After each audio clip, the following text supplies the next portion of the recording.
আজকে আমি গেছিলাম আমার বাইকের ফুল সার্ভিস করাতে।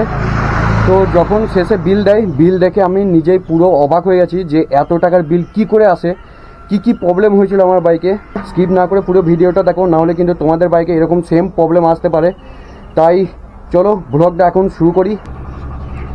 রাধে রাধে বন্ধুরা, কেমন আছো তোমরা সবাই? আশা করি সবাই খুব ভালো আছো, আমিও খুব ভালো আছি।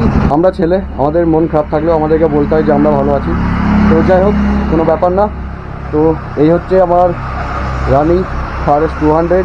তো আজকে যাব আমার বাইকের ফুল সার্ভিসিং করাতে, এবং কিছু কিছু প্রবলেম আছে যেগুলো তোমাদেরকে না বললেই নয়, তোমরা একটু সেদিকে খেয়াল রাখবে। তো সবার প্রথমে দেখাই, এই যে আমার নাম্বার প্লেট, এটা ভেঙে গেছে।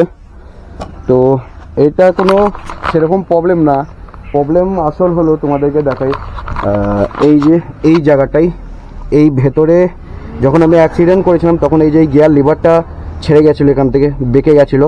তো তার জন্য ভেতরে যে অয়েল সিলটা থাকে, তো ওই অয়েল সিলটা কেটে গেছে। আর একটা ব্যাপার, চেন লিউব যদি তোমরা ইউজ করো মোটিউলে, তো সব থেকে একটা জিনিস তোমরা দেখে নাও এখানে, যে এই যে চেনের এই যে দেখো, এই চেনে জং পড়ে যাচ্ছে, মানে রাস্ট হয়ে যাচ্ছে। এর আগে কিন্তু আমি ক্যাস্ট্রলের লুব্রিকেট ইউজ করেছি, ইস্টা বলে একটা আছে যেটাকে আমি ইউজ করেছি, এরকম প্রবলেম আমার হয়নি। আমি প্রতি 500 কিলোমিটার পর পর কিন্তু আমি লুব্রিকেট করি চেন, ভালো করে পরিষ্কার করে। 3বার ইউজ করেছি মোটিউলের, তারপরে কিন্তু এই সেম এসছে। আর একটা প্রবলেম হলো, যেটা হলো দেখো কোথায় চলে যাচ্ছে। বাইক যখনই আমি স্টার্ট করছি মোটামুটি 3000-এর উপর RPM চলে যাচ্ছে। তোমাদের এরকম সেম প্রবলেম হয়েছে কি না তোমরা কমেন্ট করে জানাবে আমাকে। আর ওই যে চেনের রাস্ট যেটা বললাম, ওটা যদি তোমাদের সাথে হয়ে থাকে, তোমরা যদি মোটিউলের লুব্রিকেট ইউজ করে থাকো, তাহলে সেটা আমাকে কমেন্ট বক্সে কমেন্ট করে জানাবে। এই যে পেয়েছি, এই তো কাকু এসো। আর এই যে ধানটা মিলেছে, অসুবিধা নেই, হয়তো বাড়িতে জায়গা কম, কিন্তু এই যে এই বড় বড় এই যে কাঠগুলো দেওয়ার জন্য কোনো মানুষের বিপদ হতে পারে। তো বন্ধুরা, এখন ঘড়িতে বাজে 2টো। মোটিউল যেটা ইঞ্জিন ফ্লাস, সেটা তোমরা কিভাবে করবে তোমাকে আমি একটা আলাদা নর্মালি একটা ভিডিও দিয়ে দেখিয়ে দেবো। ইঞ্জিন ঠান্ডা হওয়ার জন্য বাইকটাকে খানিক টাইম দেবে। ইঞ্জিন ঠান্ডা হয়ে যাওয়ার পর সেই ইঞ্জিন ফ্লাসটাকে ইঞ্জিনের মধ্যে দিয়ে মোটামুটি 10 থেকে 15 মিনিট পর্যন্ত ইঞ্জিনটাকে অন রাখবে। মোবিল যেটা ছিল সেটাকে ড্রেন করে দেবে, তারপর আবার নতুন মোবিল তোমরা রিফিল করবে। ব্লগটা ঠিক মতো বানানো হয় না আমার সার্ভিস সেন্টারে গিয়ে। টাকা রাস্তায় ওপেনলি এসব কি করছো তুমি? যাই হোক, আজকে অনেক ইয়ার্কি ফাজলামো হয়েছে।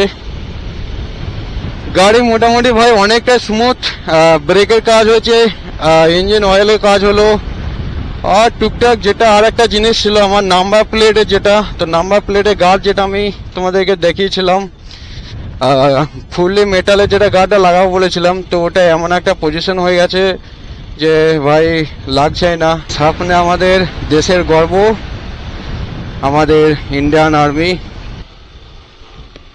জয় হিন্দ স্যার, জয় হিন্দ স্যার।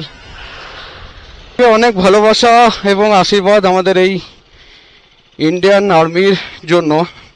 তাদের জন্যই আমরা এত সুন্দরভাবে চলাফেরা করতে পারছি, ঘুরতে পারছি। তো ইন্ডিয়ান আর্মিদের জন্য অন্তত ভিডিওটাকে একটা লাইক করে দেবে। ঠিক এই লেভেলের ট্রাস্ট আমাদের বাইক।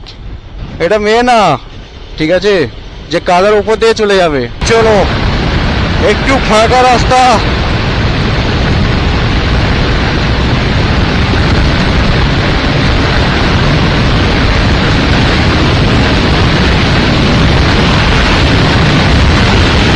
রাইনক্সের জ্যাকেট যেটা আমি পরে এসেছিলাম, মোটামুটি ভালো, যে খুব ভালো এটা বলবে না। বাইক চালালে অবশ্য হালকা ফুলকা হাওয়া অবশ্যই ভেতরে আসছে। তো শুধু এই নয় যে হাওয়া আসবে আর একদমই গরম করবে না, গরম মোটামুটি করছে বটে। ব্লগ যদি তোমাদের ভালো লেগে থাকে তাহলে একটা লাইক করে সাপোর্ট করে যাবে। আর যদি তোমরা চ্যানেলে নতুন হয়ে থাকো তাহলে চ্যানেলটাকে সাবস্ক্রাইব করে নেবে। আর যদি কোনো বিষয়ে তোমাদের ইনফরমেশনের দরকার থাকে তাহলে কমেন্টে অবশ্যই জানাবে। তোমরা সবাই ভালো থাকো, সুস্থ থাকো, ভালোভাবে গাড়ি চালাও, এনজয় করো। আর বাইক সবসময় হেলমেট পরে চালাবে, কারণ এখন রাস্তাঘাটে প্রচণ্ড বিপদ হচ্ছে। তো চলো দেখা হচ্ছে নেক্সট কোনো একটা ভালো ভ্লগ নিয়ে। এই ভ্লগ এখানেই শেষ করছি।